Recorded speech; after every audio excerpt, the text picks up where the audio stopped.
जय श्री कृष्णा। नमस्कार दोस्तों, राधा चरण ज्योतिष चैनल में एक बार फिर से आपका स्वागत है। आज के इस ग्रह युति दृष्टि सीरीज़ में हम लेकर आए हैं सूर्य और चंद्र यदि एक साथ हों तो उसका क्या प्रभाव होता है और क्या क्या फल देते हैं हमारी कुंडली में। उससे पहले अगर आपने हमारे राधा चरण ज्योतिष चैनल को सब्सक्राइब नहीं किया है तो आज ही कर लें, ताकि हमारे आने वाले वीडियोज़ की आपको समय पर जानकारी मिल सके। तो आइए शुरू करते हैं। सबसे पहले सूर्यदेव के बारे में बता देता हूँ। सूर्यदेव को विश्व का पिता, ग्रहों में ऊंचा और श्रेष्ठ माना जाता है। वो राजा हैं, क्रूर ग्रह हैं लेकिन शक्ति देने वाले हैं। पुरुष हैं, क्षत्रिय हैं, अग्नि और पित्त प्रधान प्रकृति है उनकी। आत्मा, अहम, पराक्रम, रौब के कारक हैं। अधिकार, सम्मान, ऊंचा पद इस सबके कारक हैं। दिखावे में खर्च करने में विश्वास करते हैं और सरकार से मिलने वाली तमाम सुख सुविधाएं, फ़ायदा उसके कारक हैं। तमाम तरह की सरकार और सरकारी गतिविधियों के कारक सूर्यदेव को ही कहा जाता है। अगर ये कुंडली में अच्छे हों तो इन सब चीज़ों में आपको शुभ फल मिलेगा, लेकिन अगर अशुभ हो तो इन्हीं सब चीज़ों में आपको खराब भी मिलता है। अब देख लेते हैं सूर्य अगर अशुभ हो तो क्या होता है। सबसे पहली बात तो मान सम्मान की हानि होगी।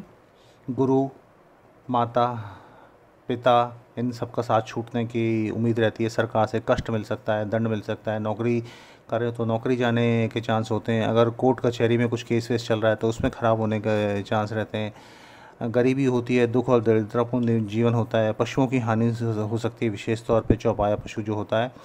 फसलों का सूख जाना, सोना खो जाना, चोरी हो जाना, तांबे की वस्तु खोना, ये सब सूर्य के अशुभ होने की निशानी है। घर में अगर रोशनी की कमी है या आपकी आंखों पर किसी कारण से बुरा प्रभाव है, आंखें कमज़ोर है, तो भी ये सूर्य खराब होने की निशानी है। सूर्य सामान्य तौर पे हमारे अच्छे स्वास्थ्य का कारक है। तो अगर ऐसी दिक्कत है तो ये भी कमज़ोरी हो सकती है, स्वास्थ्य में हानि हो सकती है। जोड़ों में दर्द बना रहता है क्योंकि वो हमारी हड्डियों का कारक भी है सूर्य। मुंह में थूक बने रहना सूर्य के अशुभ होने की निशानियाँ हैं। सिर में चोट लग सकती है। और सूर्य अशुभ हो तो आप अक्सर ऐसी परेशानियाँ झेलते हैं कि जहाँ आपको तेज़ धूप में काम करना पड़ सकता है।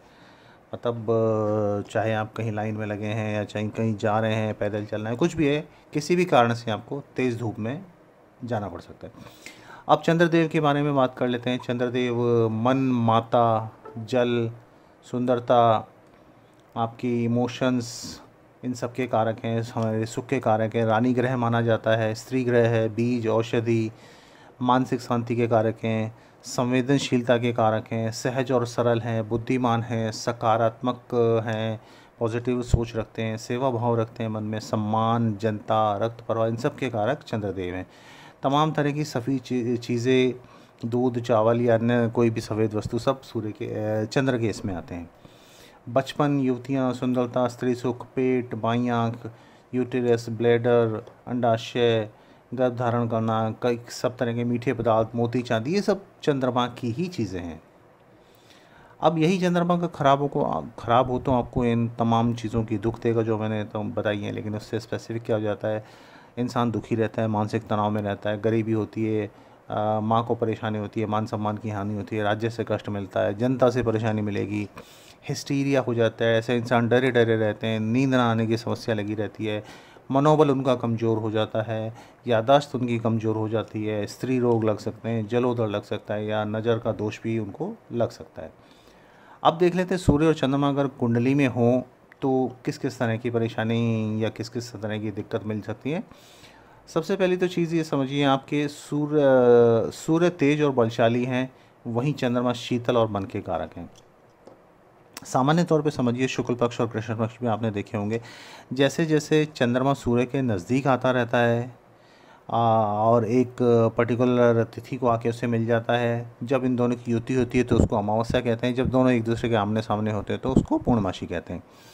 तो जब जब चंद्रमा सूर्य से दूर जाएगा तो ये शुभ पक्ष होगा, मतलब शुक्ल पक्ष चालू हो जाता है। और जैसे ही पूर्णमासी आती है फिर चंद्रमा सूर्य के नज़दीक जाना शुरू कर देता है, तो वहाँ से कृष्ण पक्ष लग जाता है।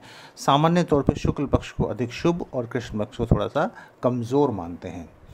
अब चंद्रमा जितना सूर्य से दूर होगा उतना ही उसको बली, शुभ और शक्तिशाली माना गया है। जैसे कि पूर्णमासी का चंद्रमा हो तो काफ़ी शुभ फलों की प्राप्ति होती है। और अगर राशियों में देखें, लग्नों में देखें, तो मेष और वृश्चिक लगन में सूर्य और चंद्रमा, क्योंकि तीन केंद्र और त्रिकोण के स्वामी होते हैं, इसलिए राजयोग का निर्माण करते हैं। लेकिन यही सूर्य और चंद्रमा नज़दीक हों, काफ़ी नज़दीक हों, जैसे 1-2 दिन का फ़र्क हो या 1-2 राशियों का फ़र्क हो, तो ये चंद्रमा थोड़ा सा दूषित होना शुरू हो जाता है। तब कई बार देखते हैं कि अशुभ फल भी मिलते हैं, जातक को नुकसान होने के चांस भी रहते हैं। अगर दोनों साथ हैं तो चंद्रमा और सूर्य साथ साथ हैं तो ये अमावस्या कहलाता है। अमावस्या को पैदा हुए बच्चे अधिकतर परेशान रहते हैं, डिस्टर्ब रहते हैं, अशुभता होती है, एक वहम सा बना रहता है। मतलब क्या होता है, चंद्रमा कमज़ोर हो जाता है बेसिकली, उसकी वजह से तमाम परेशानियाँ आती हैं।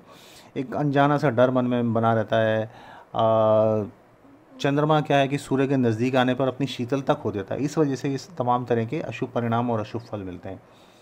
जीवन में परेशानियाँ बनी रहेंगी, चिंताएं लगी रहेंगी, बुरे ख्याल आएंगे, नकारात्मक विचार आएंगे, बेचैनी बनी रहेगी, तनाव, बुरी आदतें, डिप्रेशन, घबराहट, नींद नहीं आएगी सही से, बुरे बुरे सपने आएंगे, आशंका से घिरा रहता है इंसान, नाखुश सा रहता है, स्वास्थ्य की हानि होगी, रुकावट होगी, भूत प्रेत बाधा होने के भी चांस होते हैं। कई बार अगर कोई और अशुभ ग्रह देख रहा है तो गुप्त शत्रुओं से परेशानी होती है। लेकिन साथ साथ ये देखिए कि दिवाली एक ऐसा अमावस्या का त्यौहार है जहाँ जिस पे दिवाली पे बच्चे जन्मे हुए बच्चों को बहुत ही शुभ माना जाता है, अच्छा माना जाता है। परेशानी उनको भी होती है लेकिन कंपैरेटिवली कम। अब मैं आपको बता देता हूँ कि एक एक भाव में ये थोड़ी कुंडली है, इसके हिसाब से मेष लगन की कुंडली या काल पुरुष कुंडली के हिसाब से मैं बता देता हूँ कौन से भाव में अगर सूर्य चंद्र की युति हो तो क्या फल होते हैं। देखिए, जनरल प्रिंसिपल समझ लीजिए, जितना चंद्रमा दूर होगा उतना अच्छा है, अगर वो और किसी वजह से पीड़ित ना हो रहा तो जितना सूर्य के नज़दीक होगा उतना परेशानी और खराब।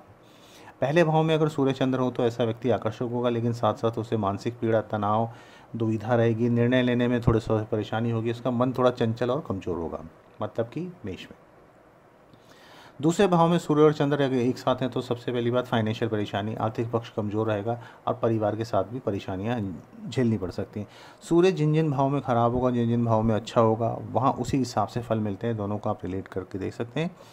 सूर्य ज़्यादातर अपने शत्रु ग्रह जो हैं उनके साथ शनि हो गया, राहु हो गया, शुक्र हो गया, इनके साथ परेशानी महसूस करता है। राहु केतु के साथ हो तो परेशान है, शुक्र के साथ है तो परेशान है, शनि के साथ है तो परेशान है। तो ये जो शत्रु ग्रह हैं इनके साथ जहाँ होगा तो वहाँ दिक्कत होनी जायज़ है। तीसरे भाव में अगर हो तो मिले जुले परिणाम मिलते हैं। ऐसा इंसान साहसी तो होगा लेकिन उसे उसके साहस की याद दिलानी होगी। जैसे कि हनुमान जी में बल बहुत था लेकिन वो अपने बल से अनभिज्ञ थे, तो जब उनको याद दिलाया गया तो उन्होंने जो किया वो अपने आप में ही कथा पूरी है, रामायण रची गई है।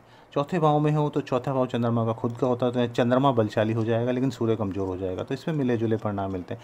ऐसा इंसान अपने परिवार के साथ, प्रियजनों के साथ रहना पसंद करता है, माता का सहयोग मिलता है, लेकिन मान सम्मान में कमी होती है क्योंकि सूर्य 5वें भाव का स्वामी अपने से एक भाव पीछे आ चुका है, 12वें भाव में आ चुका है।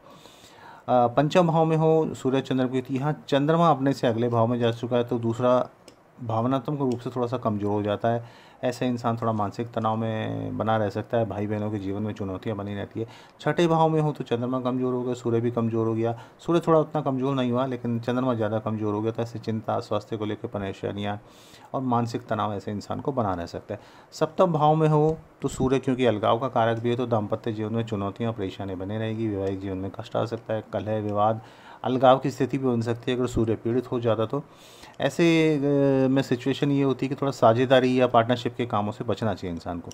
अष्टम भाव में अगर आ जाए आपका चंद्रमा और सूर्य तो ऐसा व्यक्ति अंतर्मुखी हो जाएगा, उसे डर और भ्रम की स्थितियाँ रहेंगी हमेशा और अपनी बात को दूसरे के सामने रखने में कतराएंगे, मतलब थोड़ा सा कॉन्फिडेंस लूज हो जाता है। नवम भाव में हो तो ऐसा इंसान धार्मिक होगा, जन्म स्थान से दूर रहना पसंद करेगा और वहीं उसकी उन्नति तरक्की भी होगी और अपने परिवारजनों से, प्रियजनों से उसे दूर रहना पड़ेगा। दशम भाव में सूर्य बली हो गया है, क्योंकि दोपहर का सूर्य होगा। यहाँ चंद्रमा कमज़ोर हो जाएगा क्योंकि दिन के समय सूर्य बली रहता है, रात के समय चंद्रमा बली रहता है। अब यहाँ पे आप देखेंगे सूर्य बली हो गया, चंद्रमा कमज़ोर हो गया तो उसकी प्रतिनिधित्व करने की लीडरशिप की क्वालिटीज़ थोड़ी कमी आ जाएगी और इसी वजह से क्या होगा, उसमें थोड़ा सा बोलने चालने का भी थोड़ा सा स्ट्रांग हो जाएगा, कटु हो जाएगा, तो अपने कार्य क्षेत्र में परेशानियों का सामना कर सकता, थोड़ा सा कठोर हो जाता है ऐसा इंसान। एकादश भाव में अगर सूर्य चंद्र हो तो ऐसे व्यक्ति का आर्थिक पक्ष मतलब फाइनेंशियल पोजीशन बड़ी अच्छी होगी और पैसा कमाने में लेकिन उसको मेहनत करनी पड़ेगी। 12वें भाव में हो तो ऐसे व्यक्ति को बुरी संगति लग सकती है। चंद्रमा यहाँ काफ़ी ख़राब कंडीशन में माना जाता है और इसी बुरी संगति के कारण उसको समाज में अपनी प्रतिष्ठा खो देता है और कुछ ना कुछ उसको नुकसान भी उठाना पड़ता है। अब सूर्य चंद्रमा अगर आपकी कुंडली में एक साथ हैं तो सूर्य परेशान कर रहा है तो सूर्य के उपाय कीजिए, चंद्रमा परेशान कर रहा है तो चंद्रमा के उपाय कीजिए। दोनों के उपाय कुछ कुछ मैं बता देता हूँ। सूर्य से अगर लग रहा है कि सूर्य परेशान कर रहा है या सूर्य ज़्यादा स्ट्रांग है तो उसको कंट्रोल करना है, शांत करना है, तो विष्णु भगवान की पूजा करें, रविवार का व्रत रखें, माणिक धारण कर सकते हैं, पिता की सेवा करें, उनका आशीर्वाद लें। दोनों ग्रहों को ना आपको देखना पड़ेगा कि किस ग्रह को आपको मजबूत करना है, किस ग्रह को आपको शांत करना है। दोनों ग्रह आपकी दाईं और बाईं आँख के कारक हैं, सूर्य दाईं आँख का, चंद्रमा बाईं आँख का, तो वो भी सब चीज़ें माइंड में रख के काम कीजिएगा। सूर्य खराब हो तो पूर्व दिशा की तरफ कभी पूजा ना करें। अब चंद्रमा के बारे में है कि चंद्रमा अगर पीड़ित है, कमज़ोर है या उसे चंद्रमा को बल देने की ज़रूरत है, तो सोमवार के दिन भगवान शिव की पूजा करें, तो बल्कि डेली करें। शिवलिंग पर रोज़ाना जल चढ़ाएं, बहुत अच्छा फल मिलता है। अगर चंद्रमा पीड़ित है और आपको नुकसान पहुंचा रहा है तो चंद्रमा से जुड़ी हुई वस्तुओं का, पानी का, दूध का, खीर का, इसका दान कीजिए।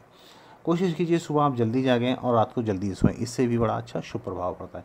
अमावस्या के दिन आप व्रत रख सकते हैं, और अगर सूर्य चंद्रमा युति है, ख़राब कर रही है, तो कोशिश कीजिए कि मांस मदिरा का आप त्याग करें।